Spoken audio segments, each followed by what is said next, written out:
जय राधा माधव जय कुंज बिहारी राधा बोलो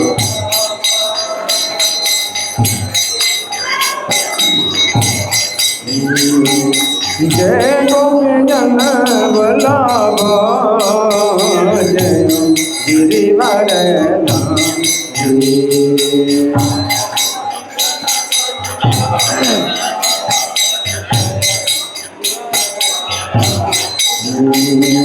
जय गोविंदन वल्लभ जय गिरिवर जय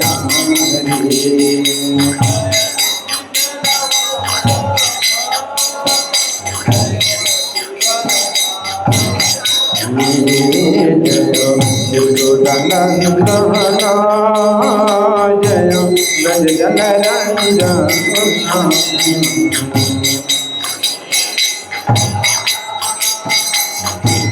बोलिए बोलिए जय यशोदानंदन जय ब्रज जन रंजन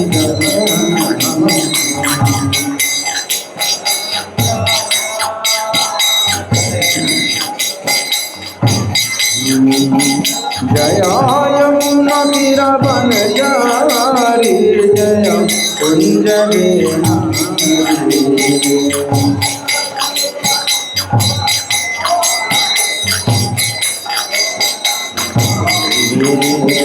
जय यमुना तीरा बन जारी जय कुंज बिहारी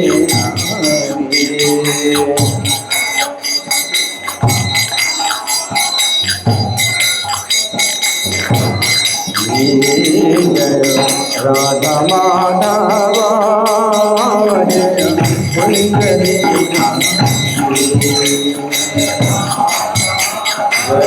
जय हो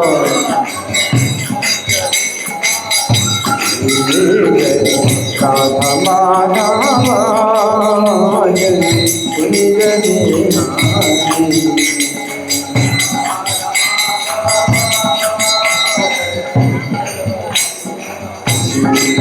निताय गौर हरि बोल हरि बोल हरि बोल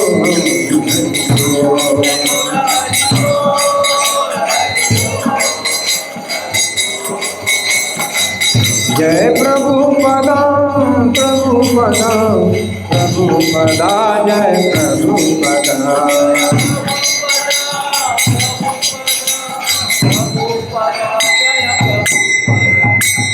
सब लोग कृपा करके घुटनों पर बैठें और माथे को जमीन में लगाएं। जब तक जयकारा होगा सभी लोग घुटनों पर बैठें और माथे को जमीन में लगाएं। जय ओम विष्णुपाद परमहंस परिव्राजकाचार्य अष्टोत्तर श्री श्रीमधुर देवानी गिरीश अभय चरणारविंद भक्ति वेदांत स्वामी श्रील प्रभुपाद की जय।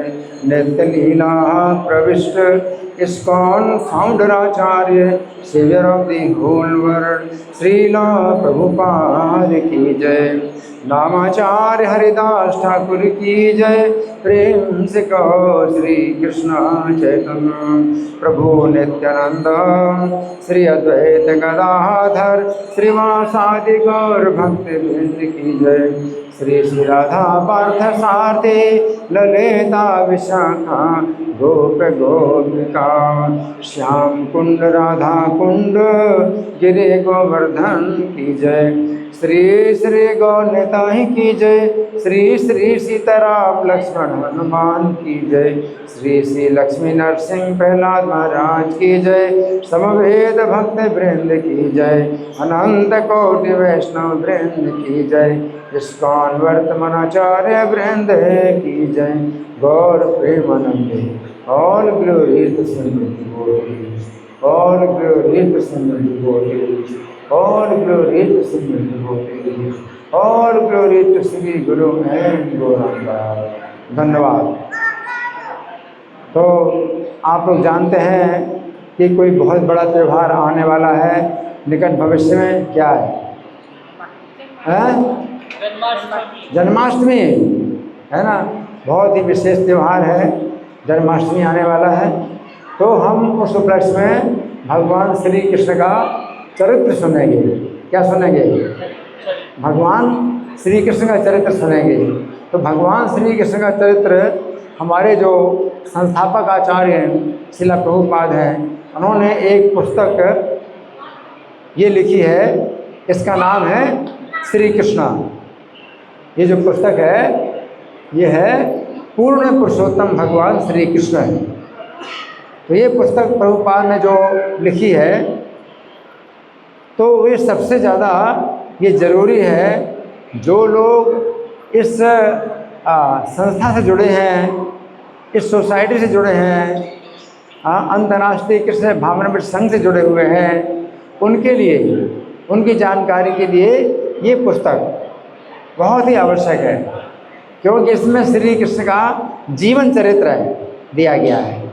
तो ये पूरा जो संसार में जो फैला है कृष्ण भावनामृत जो फैला है आंदोलन, तो इस संघ के जितने भी सदस्य हैं, भक्त हैं, तो वे सब जो है इस पुस्तक को जरूर पढ़ें, क्योंकि भगवान श्री कृष्ण की लीलाएं हैं, इनके जन्म से लेकर के बाल्यकाल की लीलाएं, शिशु अवस्था की लीलाएं, और मथुरा की लीलाएं, द्वारका की लीलाएं, और अपने परम धाम गमन किया भगवान ने।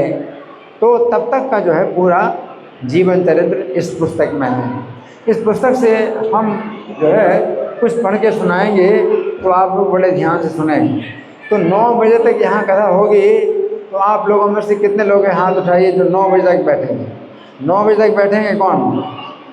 कोई नहीं बैठेगा? 9 बजे तक बैठेंगे? आगे आइए। मुख्य श्रोता हमारे जो 9 बजे तक बैठेंगे तो आगे आइए, माता जी आगे आइए, क्योंकि आप जो है सुने बड़े ध्यान से, और मैं पूछता रहूँगा कि आप सुन रहे हैं कि नहीं सुन रहे। बाकी लोग है वो बैठे हैं नहीं बैठे हैं कोई फ़र्क नहीं पड़ता, जब जिसको जाना है चले जाओ, कोई अंतर नहीं। लेकिन जो सुनने वाले हैं 9 बजे सुनेंगे, उनसे मैं पूछूंगा, प्रश्न पूछूंगा कि आपने क्या सुना। तो बीच बीच में मैं आपसे प्रश्न पूछता रहूँगा और आपको बताना है, ठीक है? हाँ, तो ये आप जो है ये सब श्रोता हैं, लेकिन हमारे मुख्य श्रोता 3 हैं। और कोई है मुख्य श्रोता? हाथ उठाइए। 9 बजे तो कोई बैठने वाला है नहीं है, तो आप लोग 9 बजे तक बैठोगे? 9 बजे तक, ठीक है? तो सुनिए बड़े ध्यान से। कौन है? आप तो आगे आइए माता, आगे आइए। उनको विशेष पुरस्कार मिलेगा, विशेष कृपा मिलेगी। जो 9 बजे तक बैठेंगे उनको विशेष कृपा मिलेगी, ठीक है? धन्यवाद। तो मैं प्रश्न पूछूंगा, आप लोग बड़े ध्यान से सुनिए। ये जो कथा है भगवान कृष्ण की, तो ये उस समय की है कि भगवान श्री कृष्ण महाराज युधिष्ठिर के सभा में आए, और युधिष्ठिर महाराज को राज्य मिला है इंद्रप्रस्थ का। इंद्रप्रस्थ का राज्य, ये जो दिल्ली का स्थान जहाँ आप बैठे हैं ये इंद्रप्रस्थ है। क्या है? इंद्रप्रस्थ है। ये हस्तिनापुर नहीं है। हस्तिनापुर वो है जो गंगा जी के किनारे है, अभी भी हस्तिनापुर के नाम से है। ये इंद्रप्रस्थ है। यहाँ पर युधिष्ठिर महाराज राज्य करते हैं, और हस्तिनापुर में दुर्योधन और धृतराष्ट्र और सब कौरव लोग, वो लोग राज्य करते हैं। अभी महाभारत युद्ध नहीं हुआ, तो युधिष्ठिर महाराज जो है इंद्रप्रस्थ के राजा हैं, और उनकी सभा में भगवान श्री कृष्ण द्वारका से आए हैं। कहाँ से आए? द्वारका से आए हैं, मिलने के लिए आए हैं, है ना? तो उस सभा में जो है भगवान जब वहाँ पर आए, तो वहाँ पर सभी जो है उनके युधिष्ठिर महाराज के सभासद बैठे हुए हैं। उनके मित्र भी हैं, संबंधी भी हैं, ब्राह्मण भी हैं, क्षत्रिय भी हैं, वैश्य हैं, और उनके 4 भाई भी हैं। युधिष्ठिर महाराज के 4 भाई हैं। कौन कौन से? भीम, अर्जुन, सहदेव, नकुल। तो 4 भाई हैं, युधिष्ठिर महाराज के 4 भाई हैं, है ना। और बहुत बड़े बड़े उनके जो है और भी संबंधी हैं, मित्र हैं। तो वहाँ पर जो है युधिष्ठिर महाराज ने भगवान श्री कृष्ण से कहा, सभा में युधिष्ठिर महाराज किससे बोले? भगवान श्री कृष्ण से बोले, हे मेरे प्रिय श्री कृष्ण, बहुत प्रिय हैं। युधिष्ठिर महाराज को श्री कृष्ण बहुत प्रिय हैं। वो कहते हैं कि राजसूय यज्ञ मैं करना चाहता हूँ, राजसूय यज्ञ मैं करना चाहता हूँ, लेकिन आपकी कृपा के बिना ये संभव नहीं है। राजसूय यज्ञ करना संभव नहीं है। राजसूय यज्ञ कोई नहीं कर सकता, केवल राजा ही कर सकता है। कोई राजा कर सकता है, कोई और व्यक्ति नहीं कर सकता, केवल राजा ही कर सकता है। और राजा भी ऐसा हो जो संपूर्ण पृथ्वी को जीत ले, संपूर्ण पृथ्वी जितने राजा हैं सबको जीत ले तो राजसूय यज्ञ कर सकता है। अब सोचिए कितना कठिन है। श्री कृष्ण की कृपा के बिना नहीं हो सकता। तो युधिष्ठिर महाराज ने कहा कि राजसूय यज्ञ है ये सम्राट द्वारा ही संपन्न किया जाता है, जो पूरी पृथ्वी का सम्राट।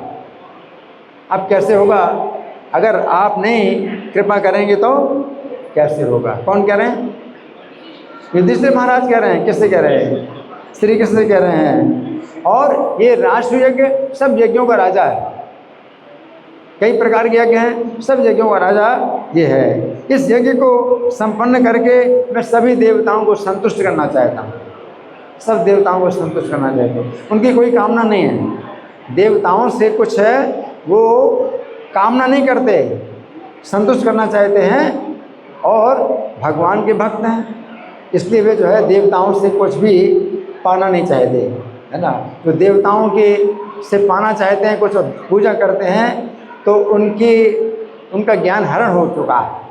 तो भगवान गीता में कहते हैं उनका ज्ञान हरण हो चुका है। जो देवताओं से कुछ पाने के लिए देवताओं की पूजा करते हैं। देवताओं की पूजा करो लेकिन कुछ पाने के लिए नहीं, केवल संतुष्ट करने के लिए।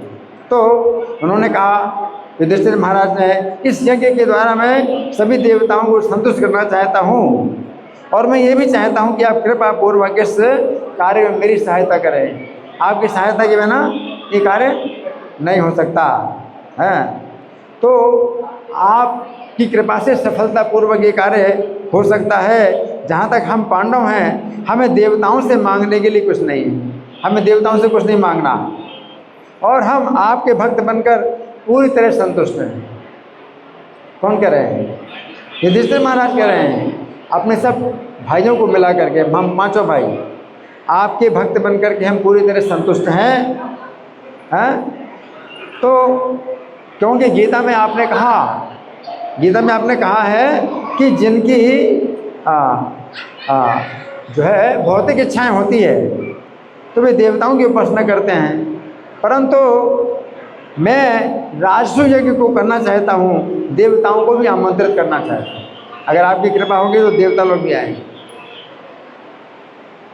अभी कलयुग में देवता लोग पृथ्वी पर नहीं आते हैं, लेकिन उस समय बहुत बड़े जो पुण्यात्मा राजा होते थे तो देवता लोग स्वयं आते थे उनके यज्ञ में।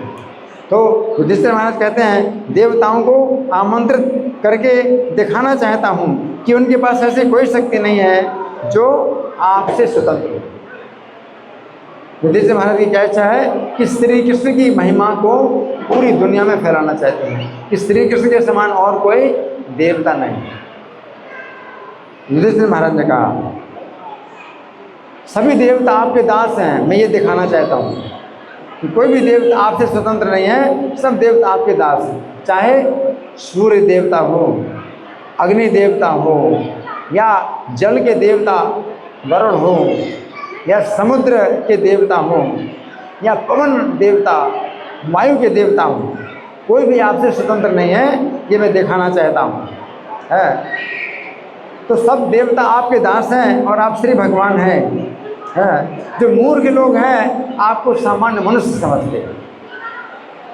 क्या समझते हैं? सामान्य मनुष्य। किसको?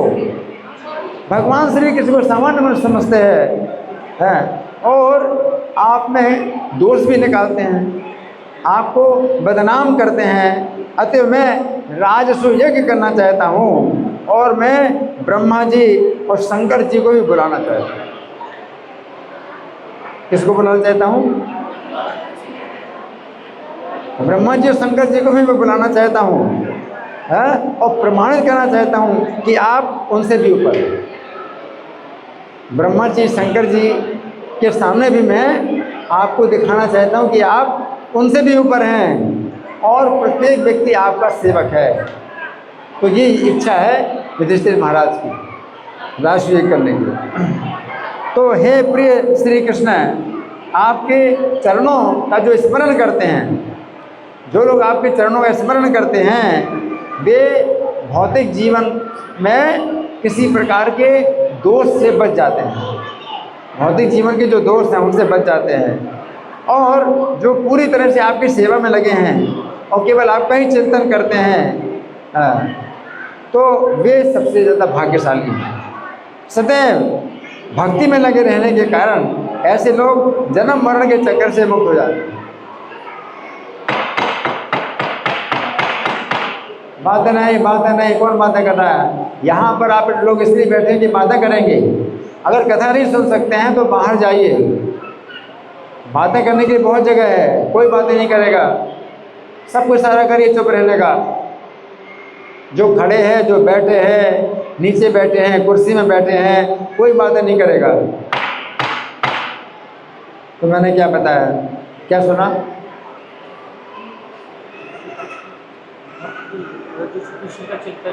हाँ, जो आपका हमेशा चिंतन करते हैं, आपकी सेवा में लगे रहते हैं, वे जन्म मृत्यु के चक्र से मुक्त हो जाते हैं।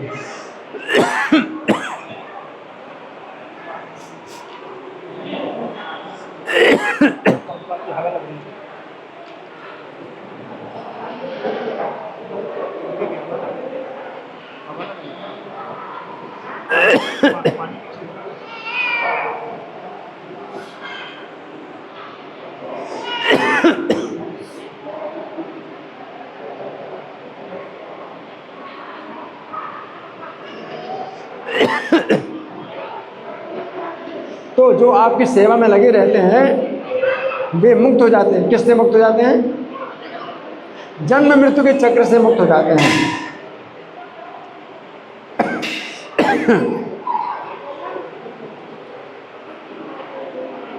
तो आपकी कृपा से वे आपका दर्शन भी कर पाते हैं।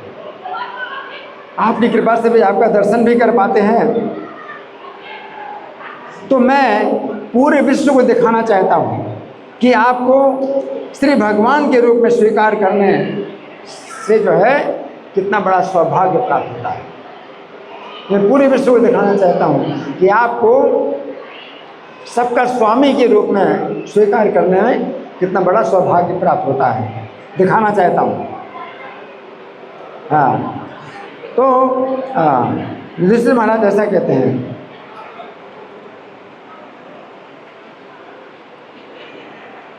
तुम्हारा युधिष्ठिर का है ये बात सुन करके भगवान श्री कृष्ण ने उत्तर दिया। अब कौन बोले? भगवान श्री कृष्ण बोले। भगवान श्री कृष्ण बोले, हे प्रिय युधिष्ठिर महाराज, राजसूय यज्ञ को संपन्न करने के आपके निर्णय का मैं पूर्ण समर्थन करता हूँ। भगवान ने कहा, क्या कहा भगवान ने? पूर्ण समर्थन करता हूँ। अगर भगवान ने समर्थन कर दिया तो हो जाएगा। कितना भी कठिन कार्य हो, कठिन से कठिन कार्य हो, अगर भगवान ने समर्थन कर दिया तो हो जाएगा। भगवान ने कहा मैं पूर्ण समर्थन करता हूँ। इस यज्ञ का संपादन करके आपका नाम जो है पूरी दुनिया में फैलेगा। भगवान कहते आपकी कीर्ति पूरी दुनिया में फैलेगी।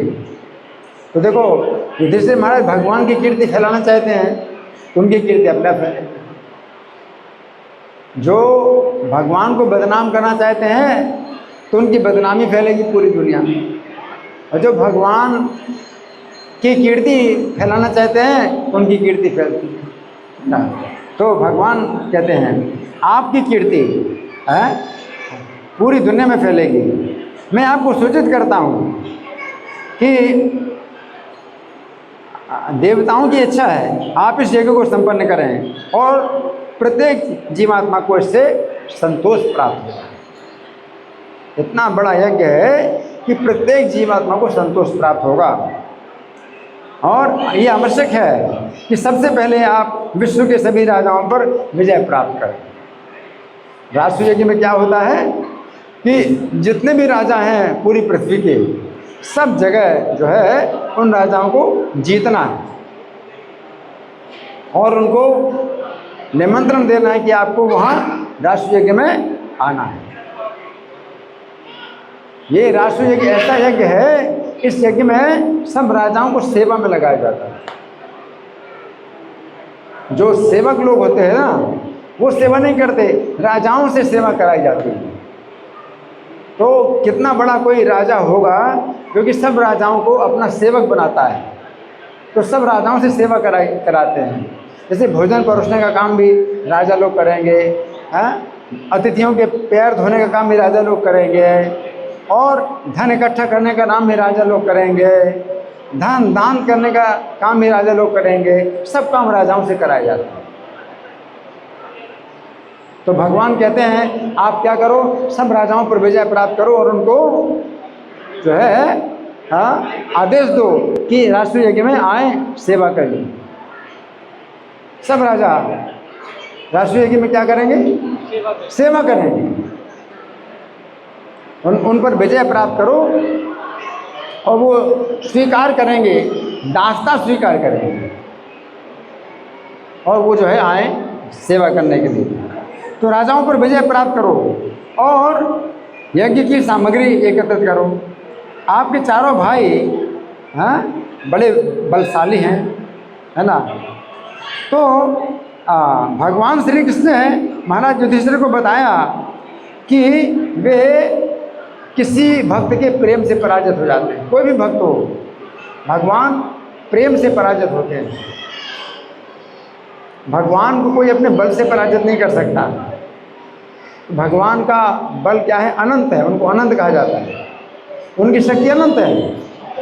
तो भगवान को कोई पराजित नहीं कर सकता, लेकिन फिर भी भगवान कैसे पराजित होते हैं? प्रेम से पराजित होते हैं। और युधिष्ठिर महाराज के अंदर प्रेम है, युधिष्ठिर महाराज के अंदर प्रेम है। तो भगवान कहते हैं मैं तुम्हारा सेवक, मैं भी सेवा करूँ, इस यज्ञ में मैं भी सेवा करूँगा। तो भक्ति का यही रहस्य है। तो भगवान की सेवा में निरंतर लगा रहना। सभी पांडवों का विशेष गुण था कि वे सदैव अपनी इंद्रियों को भगवान की सेवा में लगाए रखते। सभी इंद्रियां भगवान की सेवा में लगा के रखना, है ना। और जो व्यक्ति अपनी इंद्रियों को भगवान की सेवा में लगाता है वो विशुद्ध हो जाता है और भगवान पर विजय प्राप्त कर लेता है। वो भगवान पर विजय प्राप्त कर लेता है। अब भगवान ने आगे कहा कि तीनों लोकों में कोई शक्तिशाली देवता नहीं है जो मेरे भक्तों को पराजित कर सके। कोई भी देवता मेरे भक्तों को पराजित नहीं कर सकता। हाँ, इस प्रकार श्री कृष्ण ने महाराज युधिष्ठिर को प्रोत्साहित किया। तो महाराज दिव्य आनंद से खिल उठे। दिव्य आनंद से खिल उठे। कौन दिव्य आनंद से खिल उठे? कौन? युधिष्ठिर महाराज। क्यों खिल उठे? दिव्य आनंद से खिल उठे क्यों? हाँ, जब भगवान ने प्रोत्साहित किया कि हाँ यज्ञ करो आप, तो दिव्य आनंद से खिल उठे। हाँ, और अपने छोटे भाइयों को आदेश दिया कि सभी दिशाओं में राजाओं को पराजित करो। अब चार दिशाएं हैं और चार भाई। चार दिशाओं में चार भाइयों को, एक एक दिशा में एक एक भाई को भेजा सभी राजाओं को पराजित करने के लिए। तो भगवान जो है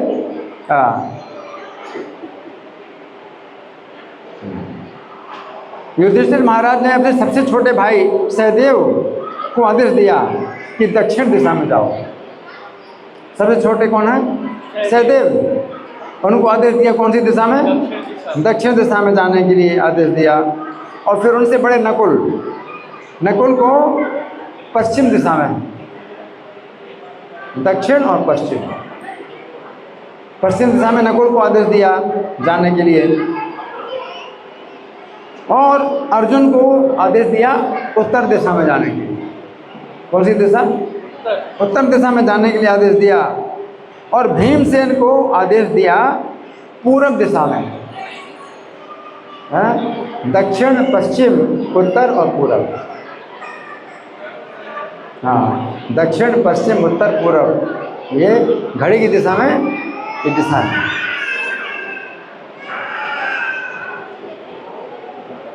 सबसे पहले सबसे छोटे भाई को आदेश दिया, है ना। कौन है सबसे छोटे भाई? सहदेव। कौन सी दिशा में जाने के लिए? है दक्षिण दिशा में। फिर उनसे बड़े नकुल, उनको पश्चिम दिशा में। इसके बाद अर्जुन को उत्तर दिशा में। फिर बड़े भीमसेन पूर्व दिशा में। हैं? तो अपने भाइयों को आदेश दिया 4 दिशाओं में जाने के लिए। तो उनके भाई जो है समाचार देने गए, राजाओं को सूचित करने गए कि आप जो है कर दीजिए, युधिष्ठिर महाराज सम्राट हैं, आप उनको कर दीजिए और राष्ट्रीय यज्ञ में आपको सेवा भी करना है। ये समाचार देने के लिए गए। तो जो राजा स्वीकार ना करे तो उसको फिर युद्ध में पराजित करेंगे। जो राजा स्वीकार ना करे, जो राजा स्वीकार करते हैं कि हाँ हम स्वीकार करते हैं कि हमारे जो है स्वामी हैं, युधिष्ठिर महाराज हमारे स्वामी हैं, तो प्रेम से ही जो है वो तैयार हो जाते हैं। और जो ना स्वीकार करे तो फिर युद्ध से पराजित करना पड़ेगा उनको। इस प्रकार से चारों दिशाओं से चारों भाई जो है बहुत सा धन इकट्ठा करके लाए, कर के रूप में। राजाओं ने कर भी दिया तो बहुत सा धन इकट्ठा करके लाए। तब युधिष्ठिर महाराज को पता चला कि मगध का राजा जरासंध ने स्वीकार नहीं किया। एक जरासंध एक ऐसा उल्टे दिमाग का है, उसने स्वीकार नहीं किया। उसने क्या कहा? हम नहीं मानते युधिष्ठिर को अपना स्वामी। जरासंध जो है बहुत शक्तिशाली राजा था, उसने स्वीकार नहीं किया। तो युधिष्ठिर महाराज चिंतित हो गए। तो श्री कृष्ण ने जरासंध को पराजित करने के लिए अब उपाय बताए। जरासंध को पराजित करने का एक उपाय है, तो भगवान बताते हैं। भगवान बताते हैं जरासंध को, चूँकि और ऋषि ने वरदान दिया था कि जब अपनी सेना के साथ होगा तो वो किसी भी युद्ध में पराजित नहीं होगा। सेना के साथ होगा तो युद्ध में पराजित नहीं होगा। तो भगवान क्या कहते हैं कि हमें उसको पराजित करने का दूसरा उपाय सोचना चाहिए। भगवान के पास सब उपाय होते हैं। तो भगवान ने कहा कि आप मेरे साथ अर्जुन और भीमसेन को दे दो, हम 3 लोग जाएंगे। कहाँ पर? जरासंध के महल में जाएंगे। तो सेना नहीं, सेना के साथ जरासंध को पराजित नहीं किया जा सकता, इसलिए भगवान दूसरे उपाय से उसको पराजित करेंगे। तो सेना लेके नहीं जाएंगे। 3 लोग, कौन कौन? भगवान कृष्ण और अर्जुन और भीम, 3 लोग जाएंगे उसके महल में। तो उसकी राजधानी गिरिब्रज है। क्या नाम है राजधानी का? गिरिब्रज। गिरिब्रज के लिए निकल पड़े और ब्राह्मणों के वेशभूषा में चले। देखो भगवान के पास कितने उपाय होते हैं। बिना युद्ध किए उसको पराजित करेंगे। तो ब्राह्मणों की वेशभूषा में चले। और जरासंध जो है ब्राह्मणों का बड़ा आदर करता था। जरासंध ब्राह्मणों का बड़ा आदर करता था, है ना। तो श्री कृष्ण, अर्जुन और भीमसेन क्षत्रिय थे, परंतु ब्राह्मण का रूप धारण किया। तो राजा जरासंध के सामने गए तो वो जो है ब्राह्मणों की वेशभूषा में भगवान श्री कृष्ण ने जरासंध से कहा, भगवान ने कहा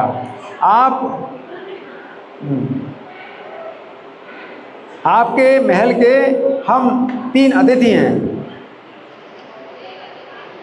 भगवान ने कहा आपके महल के हम 3 अतिथि हैं, गेस्ट, हम 3 अतिथि हैं और बहुत दूर से आ रहे हैं। हम आपसे दान मांगने आए हैं।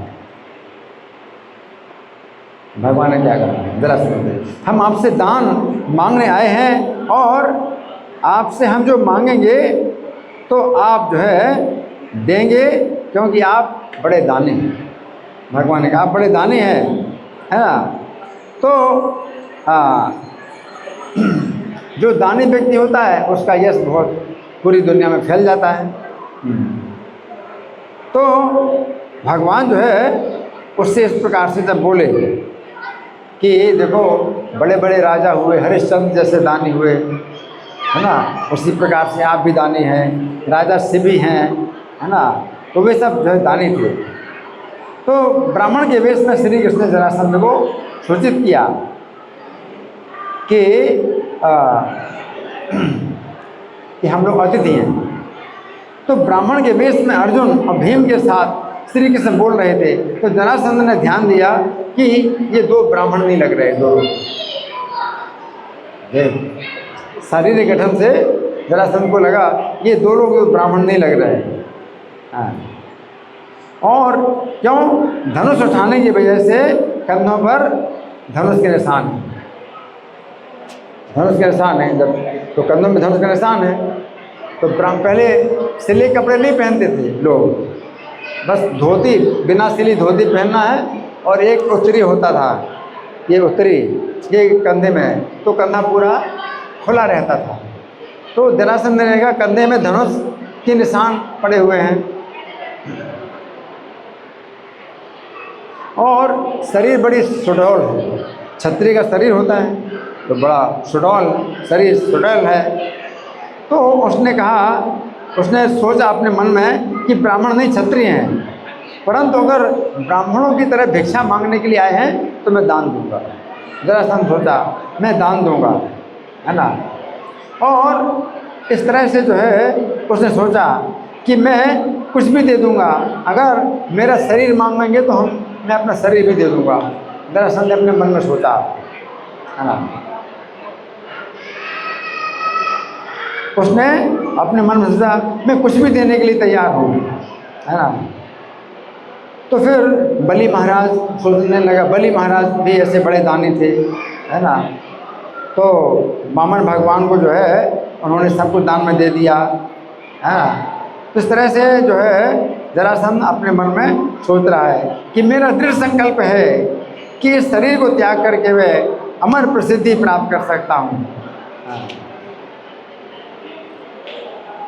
अब ब्राह्मणों को दान देने में जरासंध बहुत उदार था, अतः उसने श्री कृष्ण, भीम, अर्जुन को सूचित किया, मेरे प्रिय ब्राह्मणों, तुम मुझसे जो चाहो वो मांग लो, तुम चाहो तो मेरा सिर भी ले सकते हो, जरासंध ने कहा। और फिर श्री कृष्ण ने जरासंध से कहा, राजन ध्यान देना, हम वास्तव में ब्राह्मण नहीं हैं। भगवान ने क्या कहा, हम वास्तव में ब्राह्मण नहीं हैं, हम ब्राह्मण की वेशभूषा में आए हैं, लेकिन हम क्या हैं, ब्राह्मण नहीं हैं, हम ब्राह्मण नहीं हैं। और हम तुमसे कुछ धन नहीं मांगेंगे। ब्राह्मण लोग धन मांगते हैं, कोई चीज़ मांगते हैं, तो ब्राह्मण लोग जो है, हम ब्राह्मण नहीं हैं, हम आपसे धन नहीं मांगे, हम क्षत्रिय हैं, इसलिए हम आपसे युद्ध की मांग कर रहे हैं। क्षत्रिय अगर मांगता है तो क्या मांगता है, युद्ध। हम युद्ध मांग रहे हैं आपसे, है ना। और युद्ध कैसा, सेना के साथ नहीं युद्ध है, इस तरह से युद्ध करना, हम आपसे इस तरह से युद्ध मांग रहे हैं। और आप ध्यान करो, ध्यान करो, ये पांडु के बड़े पुत्र भीमसेन हैं और दूसरे अर्जुन हैं, यानी दूसरे भीमसेन हैं और तीसरे अर्जुन हैं, आप याद करो ये हैं। और मैं जो है तुम्हारा पुराना शत्रु श्री कृष्ण, तुम्हारा पुराना शत्रु। क्यों पुराना शत्रु, क्योंकि जब भगवान ने कंस को मारा था तो मथुरा में जरासंध ने आक्रमण किया था, 17 बार आक्रमण किए थे। क्यों? कंस से जरासंध का संबंध था। क्या संबंध था? कंस जो है जरासंध का दामाद था। कौन था? दामाद था। तो कंस कितना भी दुष्ट हो और जो है असुर हो, लेकिन जरासंध क्या सोचता है, मेरा दामाद है तो मेरे दामाद को मारा, इसलिए कृष्ण को अपना शत्रु मानता है। ये असुर लोगों का स्वभाव होता है, सही गलत नहीं विचार करते। मेरे दामाद को मारा कृष्ण है, इसलिए कृष्ण मेरा शत्रु है। और कंस कितना दुष्ट था, तो वो नहीं विचार करता। तो भगवान बोले मैं तुम्हारा पुराना शत्रु कृष्ण हूँ। जरासंध ने 17 बार आक्रमण किया था मथुरा में, और भगवान जो है उसकी पूरी सेना को पराजित करते थे और जरासंध को छोड़ देते थे। और हर बार जरासंध जो है 23 अक्षौणी सेना लेकर के आता था, मथुरा में आक्रमण करता था। तो इस तरह से भगवान ने कहा, तो जरासंध जो है बड़े जोर जोर से हंसने लगा। उसने क्या सोचा कि देखो ये मेरे शत्रु हैं, अब मुझसे डर करके मेरे सामने आए, ऐसे सोच रहा है। तो हंसने लगा और उसने कहा तुम मुझसे लड़ना चाहते हो तो मैं स्वीकार करता हूँ। हे कृष्ण, मैं तुमसे युद्ध नहीं करूँगा क्योंकि तुम युद्ध छोड़ करके भागे। भगवान ने जरासंध का युद्ध छोड़ करके जब दिखाई थी ना अपनी, मतलब कि वो भागे हैं, तो जरासंध में सोचने लगा कि श्री कृष्ण जो है युद्ध से डर करके भागे, जबकि भगवान ने लीला करी, भागने की लीला करी थी। तो जरासंध सोच रहा है कि कृष्ण जो है युद्ध से डर करके भागे, जबकि कृष्ण ने उसके 17 बार उसके जो है सेनाओं का नाश किया। तो जरासंध को जो है छोड़ दिया, जरासंध को नहीं मारा। लेकिन एक बार भगवान ने युद्ध से भागने की लीला करी, उसको लेकर के वो जो है हंस रहा है कि तुम तो युद्ध से भागने वाले हो, मैं तुमसे थोड़ी युद्ध करूंगा, है ना। और तुम द्वारका में बसते हो, समुद्र के बीच में बसते हो। तो ये भी निंदा की वो बात कर रहा है कि कृष्ण की निंदा कर रहा है कि तुम समुद्र के बीच में रहते हो, द्वारका में रहते हो। और भीमसेन की जो बात है तो वो मेरा अच्छा स्पर्धी है, मतलब जोड़ीदार। भीमसेन को जरासंध ने क्या कहा कि मेरी जोड़ी अच्छी मिलेगी भीमसेन के साथ, है ना। और बड़ी भारी गदा भीमसेन को दी है, और एक दूसरी गदा ली, और पूरे शहर के बीच में वो जो है उन्होंने युद्ध शुरू किया कि पूरी प्रजा देखेगी। अब भीमसेन और जरासंध गदा से युद्ध करेंगे और पूरी प्रजा देखेगी, और सेना की कोई जरूरत नहीं है। जो जिसको मार दे वो पराजित हो जाएगा। बस जो जरासंध ने जो है इस प्रकार से किया। अब भीमसेन जरासंध गदा युद्ध कर रहे हैं, तो दोनों बड़े शक्तिशाली, और गदाओं से क्या होता है, बिजली के समान जो है वो जोर जोर से आवाज़ होती है, चट चट की आवाज़ होती है। दोनों ही गदाओं के युद्ध करने की कला में निपुण थे, एक दूसरे पर वार करते थे, तो बड़ा जो है ऐसा लगता था कि मंच पर जो है जैसे दो नट नृत्य कर रहे हैं, पैंतरे बदलते गदा मारते एक दूसरे को। तो बड़ा जो है देखने में दर्शकों को आनंद आ रहा था। दोनों बड़े बलवान योद्धा थे, और दोनों की गदाएं जोर से टकराती थी तो बड़ी भारी ध्वनि निकलती थी, उसमें बड़ी भारी ध्वनि निकलती थी, है ना। इस प्रकार से जो है दोनों जरासंध भीमसेन के द्वारा गदाएं अब टूट गई। दोनों की गदाएं क्या हो गई, टूट। कितने बलवान थे, दोनों की गदाएं टूट गई, है ना। और अब भुजाओं से युद्ध कर रही है। कौन? दोनों, भीमसेन गदा और जरासंध अब भुजाओं से युद्ध करने लगे। भुजाओं से युद्ध करने लगे। ये अपनी मुट्ठियों से प्रहार करते हैं और मुट्ठियों का टकराव जो है बिजली की कड़कड़ाहट के समान प्रतीत होता है। चट चट चट आवाज होती है, मुट्ठियों से भी जो है प्रहार करते हैं। तो बड़ा भीषण प्रहार होता था और दुर्भाग्य से किसी को कोई पराजित नहीं कर पाया। दोनों युद्ध कला में निपुण थे, दोनों की शक्ति एक समान थी। ना जरासंध ना भीमसेन युद्ध में पराजित हुए और थकावट का भी अनुभव नहीं कर रहे हैं, है ना। निरंतर और दिन की समाप्ति पर दोनों जरासंध के महल पर मित्र बनकर के रहते। ये धर्म युद्ध कहलाता है।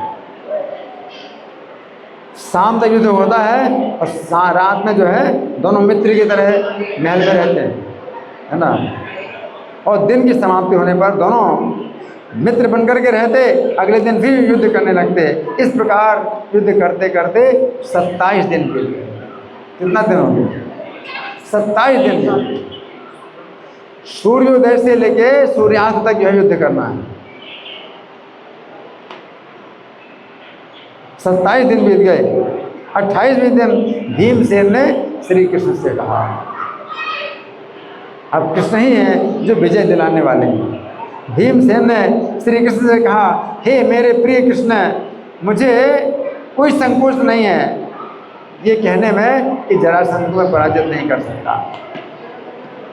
भीमसेन ने कहा, अब मुझे कोई संकोच नहीं हो रहा है कहने में कि जरासंध को मैं पराजित नहीं कर सकता। किंतु श्री कृष्ण जरासंध के जन्म का रहस्य जानते थे। इसका जन्म कैसे हुआ है तो जानते थे। ये क्या हुआ था कि जरासंध के जो पिता थे उनकी 2 पत्नियां थी और ऋषि ने एक फल दिया था अपनी पत्नी को खिला देना। तो दोनों पत्नियों ने आधा आधा फल खाया। अब उस एक फल से एक पुत्र पैदा होना था तो आधा आधा फल खाया। तो इसलिए दोनों पत्नियों से जरासंध का आधा शरीर पैदा हुआ, एक पत्नी से दूसरी पत्नी आधा शरीर पैदा हुआ। अब उन्होंने क्या सोचा, ये तो बेकार है, तो महल के बाहर फेंक दिया। एक साथ दोनों पत्नियों ने जरासंध को जन्म दिया, आधा शरीर एक पत्नी से आधा शरीर दूसरी पत्नी से। तो दोनों ने अपने अपने महल के बाहर ये फेंकवा दिए। ये तो टुकड़े हैं, शरीर के टुकड़े हैं, क्या करें, फेंकवा दिए, है ना। तो फिर क्या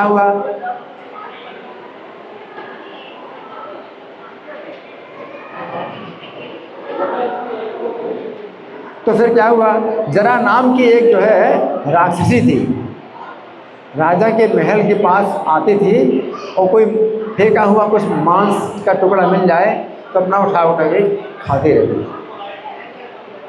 फेंका हुआ मांस का टुकड़ा कहीं भी मिल जाए तो खाती रहती थी। तो उसने क्या किया कि एक रानी के महल के बाहर वो टुकड़ा मिला, बच्चे का टुकड़ा मिला, उठा लिया। दूसरी रानी के महल के पास आई तो दूसरा टुकड़ा मिला तो उठा लिया। और फिर क्या किया, उसने सोचा अरे ये 2 टुकड़े हैं, इससे तो एक बच्चा बन जाएगा। अपने ऐसे कौतूहल में जो है उसने सोचा देखो बच्चा बन जाएगा, ये तो 2 टुकड़े बिल्कुल बराबर बराबर के हैं। तो उसने 2 टुकड़ों को ऐसे जोड़ा, ऐसे जैसे जोड़ा तो बच्चा जिंदा हो गया। और बच्चा जब जिंदा हो गया तो जो राक्षसी है उसने सोचा कि राजा को खुश करने के लिए मैं इस बच्चे को दे दूँ। तो राजा के पास आई और बोले कि महाराज आपकी एक रानी ने जो है एक टुकड़ा फेंका था बच्चे का, दूसरी रानी दूसरे बच्चे का टुकड़ा फेंका था, तो जब मैंने ऐसे जोड़ा तो जिंदा हो गया, अब मैं आपके पास लाई हूँ। तो राजा बड़े प्रसन्न हुए। तो जरासंध का मतलब क्या है, जरा नाम की राक्षसी ने जिसको जोड़ करके जिंदा किया। तो जरासंध का मतलब ये है, और ये रहस्य भगवान ही जानते थे। इस बात का रहस्य भगवान जानते थे, हैं?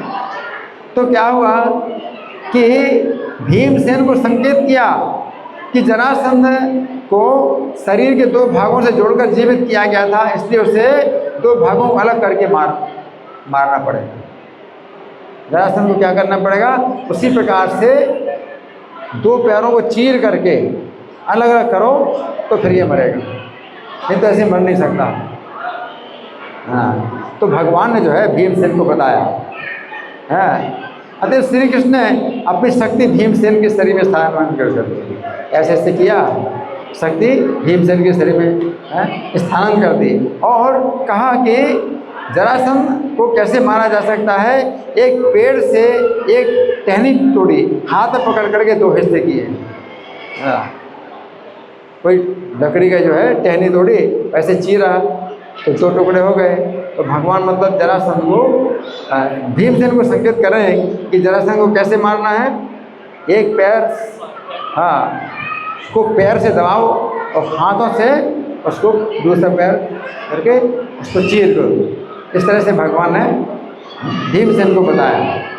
हाँ, तो फिर भीमसेन को जब भगवान ने संकेत दिया तो हाँ, तो फिर क्या हुआ, भीमसेन ने तत्काल जरासंध के पैरों को पकड़ा और धरती पर जोर से पटका। अब जरासंध धरती पर गिर गया तो भीमसेन ने तत्काल ही जरासंध के एक पैर को धरती पर दबाया, दूसरे पैर को अपने दोनों हाथों से उठाया। जरासंध को इस प्रकार पकड़ करके उसने गोदा से लेकर के सिर तक उसके शरीर के दो टुकड़े कर दिए, दो टुकड़े कर दिए। जिस प्रकार हाथी एक वृक्ष की टहनियों के दो टुकड़े करता है, उसी प्रकार भीमसेन ने जरासंध के शरीर को दो खंडों में अलग अलग कर दिया। तो फिर क्या हुआ,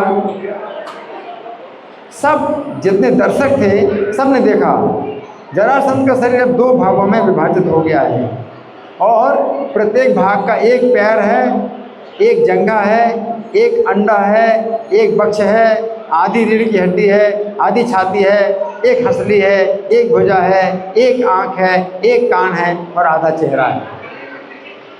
इस तरह तो यहाँ तो मतलब इतना ही बताया गया, लेकिन हमने और पढ़ा है महाभारत में कि भीमसेन जब ऐसे करता था तो क्या होता था, जरासंध के टुकड़े फिर से जुड़ जाते थे और फिर से युद्ध करने लगता था। तो भीमसेन ने कई बार ऐसा किया कि दो टुकड़े किए और ऐसे ऐसे अलग अलग कर दिए और वो जुड़ गए और फिर से युद्ध करने लगा। तो फिर भगवान ने जो है भीमसेन को संकेत किया, क्या संकेत किया, अच्छा ऐसा, हाँ ये भी ठीक कह रहे हैं, मैं तो इसे ही कह रही हूँ, है ना। जैसे ये करताल है ना, अगर ऐसे अलग अलग करोगे तो जुड़ जाएंगे, तो ऐसे ऐसे करो, है ना। तो ये वाला टुकड़ा इधर फेंको, ये वाला टुकड़ा इधर फेंको तो नहीं जुड़ेंगे, है ना। ऐसे अगर ऐसे अलग कर दिया तो ये जुड़ जाते हैं, है ना। तो ऐसे करो, ऐसे इधर को चीरा, इधर फेंको, इसको इधर फेंको, अब नहीं जुड़ेंगे। उल्टा हो गया ना, है।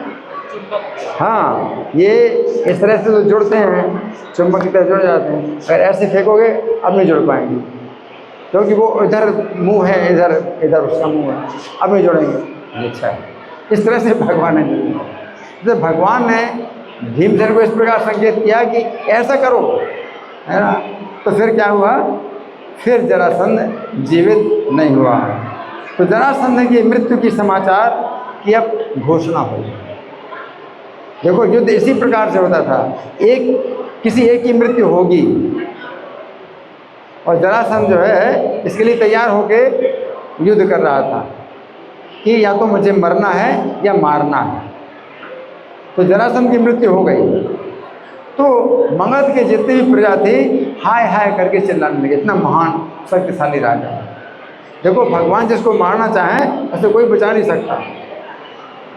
उसको वरदान मिला था कि युद्ध में उसको नहीं मारा जाएगा। जब सेना के साथ हो गया युद्ध में तो नहीं मारा जाएगा, तो भगवान युद्ध में उसको सेना के साथ नहीं मारते थे, उसको छोड़ देते थे, क्योंकि किसी के वरदान को भगवान झूठा नहीं करते। लेकिन उसको इस प्रकार से मारेंगे जब सेना के साथ नहीं होगा। तो भीमसेन के द्वारा मरवाया, और जिस प्रकार से वो जीवित हुआ था, है ना, तो उस प्रकार से भगवान इस रहस्य को भी जानते थे और कोई नहीं जानता। भगवान हर चीज़ को जानते हैं, हर उपाय को जानते हैं। तो क्या हुआ, मृत्यु का समाचार फैला तो मगध के सब नागरिक हाय हाय करके चिल्लाने लगे और भगवान श्री कृष्ण अर्जुन भीमसेन को बधाई देने लगे। भीमसेन को यश प्राप्त हुआ, है ना। और जरासंध की मृत्यु हो चुकी थी, किंतु ना तो श्री कृष्ण ने ना दोनों पांडव भाइयों ने सिंहासन की मांग की।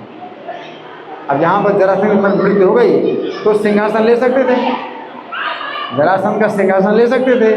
तो श्री कृष्ण ने भी सिंहासन नहीं मांगा, ना अर्जुन ने, ना भीमसेन ने सिंहासन मांगा। तो जरासंध को मारने का उनका उद्देश्य सांसारिक शांति प्राप्त करना था। असुर लोग सदैव बाधा उत्पन्न करते हैं, जबकि देवता सदैव जगत में शांति बनाए रखने का प्रयत्न करते हैं। भगवान श्री कृष्ण का उद्देश्य धर्म परायण लोगों की रक्षा करना था और उन असुरों का वध करना था जो शांति को भंग करते हैं। भगवान का उद्देश्य नहीं है कि वो शासन चलाएंगे, शासन देना चाहते हैं किसी को जो धार्मिक होगा। अतः भगवान श्री कृष्ण तुरंत जरासंध के पुत्र सहदेव को बुलाया। सहदेव एक दूसरा सहदेव है, जरासंध का पुत्र है। तो सहदेव को बुलाया और उचित धर्म क्रियाओं को संपन्न करके उससे अपने पिता की गद्दी पर बैठकर अपने राज्य पर शांतिपूर्वक शासन करने के लिए कहा। अब तो मेरे आदेश के अनुसार शासन करो। जरासंध जो शासन करता था वो गलत तरीके से शासन करता था। उसने 20,800 राजाओं को बंदी बनाया हुआ था। कितने राजाओं को? 20,800 राजाओं को बंदी बनाया हुआ था और इतनी बुरी हालत में रखा हुआ था, इतनी बुरी हालत में रखा हुआ था कि उनको जो है ना तो खड़े होने की भी जगह ना हो। इतने ऐसे उसमें गुफा के अंदर बंद करके रखा था कंदरा में कि बेचारे खड़े भी नहीं हो सकते और ना उनको जो है खाना मिले, ना पानी मिले, ना स्नान कर सकते, कुछ नहीं कर सकते। बहुत बुरी हालत में। और उनकी जो है वो बलि चढ़ाना था उसको शंकर जी की पूजा। उन राजाओं की बलि चढ़ाना चाहता था, जैसे पशुओं की बलि दी जाती। कितने राजा थे? 20,800 राजा थे।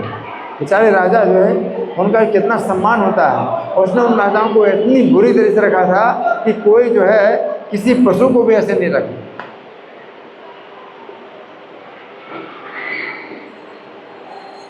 तो भगवान ने जरासंध को मरवा करके इस प्रकार से जो है बिना आशाएं चतुष्कृताम, भगवान ने कहा है मेरा अवतार होता है दुष्टों का विनाश करने के लिए, और धर्म संस्थापनार्थ है, धर्म की संस्थापना के लिए। तो जरासंध के पुत्र सहदेव को आदेश दिया कि मेरे आदेश के अनुसार अब तुम राज्य शासन करो। उन सब राजाओं को बंदी गृह से मुक्त कराया। वो बेचारे स्नान कर पाए, कितने दिनों से स्नान भी नहीं कर पाए थे बेचारे हैं। उनके सब शरीर जो है गंदे, उनके कपड़े गंदे, बुरी हालत थी। वो स्नान कर पाए और जो है कपड़े बदल पाए और भोजन कर पाए। फिर भगवान से जो है उन्होंने भगवान से प्रार्थना की और भगवान ने कहा मेरी आज्ञा से अब धर्म पूर्वक राज्य करो तुम सब लोग। 20,800 राजाओं को उस बंदी गृह से मुक्त किया, है ना। तो हाँ, भगवान श्री कृष्ण संपूर्ण सृष्टि के स्वामी हैं और वे चाहते हैं कि सभी लोग सुखपूर्वक रहें। भगवान क्या चाहते हैं? सभी लोग सुखपूर्वक रहें और कृष्ण भक्ति का पालन क्या करें? कृष्ण भक्ति का पालन करें। सहदेव को सिंहासन पर बैठाने के पश्चात उन्होंने सभी राजाओं को मुक्त कर दिया, जिन्हें जरासंध ने अकारण ही बंदी बना दिया। अब जरासंध का क्या तरीका था? भाई मेरे पास शक्ति है तो मैं तुम्हें मतलब हराऊंगा और बंदी बनाऊंगा, और बंदी बना करके बलि दूंगा, शंकर जी की पूजा में बलि दूंगा। ये दुष्ट लोगों का काम है। तो भगवान ने जो है मतलब वरदान अगर किसी को मिल जाता है तो भगवान उस वरदान को ना नष्ट करके वरदान की रक्षा करते हुए किसी दूसरे उपाय से मारते हैं। जैसे हिरण्यकशिपु को वरदान मिला, कितने वरदान मिले थे?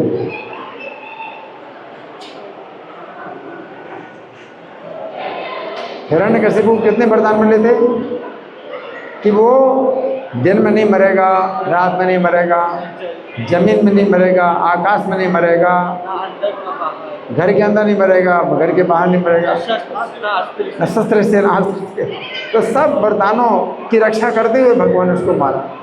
तो भगवान के पास सब उपाय हैं, जिनको मारना है उनको मारना ही है। भगवान मारेंगे कोई नहीं बचा सकता। और जरासंध की भी जो है मतलब रक्षा हो रही थी, सेना के साथ में है तो भगवान उसको नहीं मारते थे, सेना मारते थे, जरासंध को नहीं मारते थे। वरदान मिला था कि सेना के साथ में होगा तो कभी नहीं मारा जाएगा।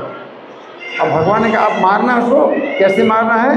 बिना सेना के है। चलो हम जो है ब्राह्मण के वेश में जाएंगे और युद्ध का दान मांगेंगे। क्षत्रिय जो है दान मांगता है तो पैसा नहीं मांगता दान में, युद्ध का दान मांगता, हमें युद्ध का दान दीजिए। इस प्रकार से जरासंध को जो है भगवान ने युद्ध में उसको भीमसेन के हाथों मरवाया। इस तरह से भगवान जो है जो असुर लोग होते हैं उनसे कभी भी जो है भगवान मित्रता नहीं करते, कभी मित्रता नहीं करते। उनके शत्रु होते हैं भगवान, असुरों के शत्रु होते हैं। जैसे कंस था, उसने बहुत लोगों को मित्र बनाया था, बहुत असुरों को मित्र बनाया था, लेकिन भगवान ने कंस का वध किया, कंस के मित्रों का वध किया। और जरासंध कभी जो है भगवान ने वध किया। इस प्रकार से भगवान की जो है ये लीला हमने सुनी, जिसमें भगवान ने जरासंध का वध कराया। श्री कृष्ण कथा महामहोत्सव की जय। श्रील प्रभुपाद की हरि बोल।